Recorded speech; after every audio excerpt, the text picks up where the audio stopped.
feed the sensor wires through the faceplate locking slot, and snap the Panasonic Whisper Choice Auto faceplate into place to secure the sensor and finish the installation.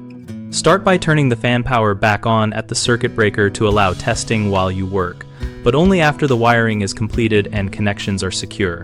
Locate the faceplate locking mechanism on the Panasonic Whisper Choice Auto. It is a small slot or tab near the sensor opening designed to guide and hold the sensor cable without pinching the wires.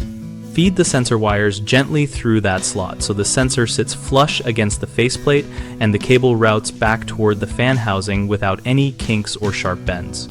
Align the top edge of the faceplate with the housing flange, then press the faceplate into place until you hear a click or feel the retention clips engage, ensuring the faceplate is fully seated around the entire perimeter.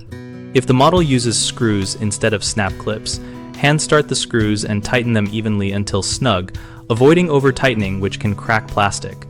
Finally, test the fan and sensor by activating the sensor function and the manual controls, observing that the sensor responds appropriately and that there is no vibration or gap between faceplate and housing.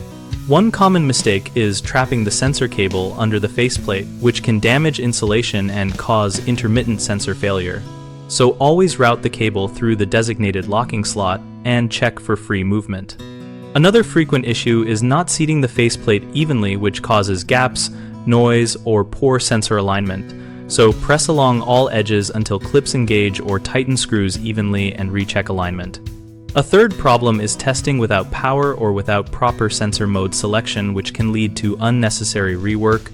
So restore power only after wiring is complete and verify the correct sensor settings on the fan control before finalizing the installation. We run bighomeprojects.com to connect homeowners with local contractors and to help contractors find work related to projects like fan and sensor installations. Our site also hosts a discussion community where we share tips, troubleshoot issues, and exchange installation experiences.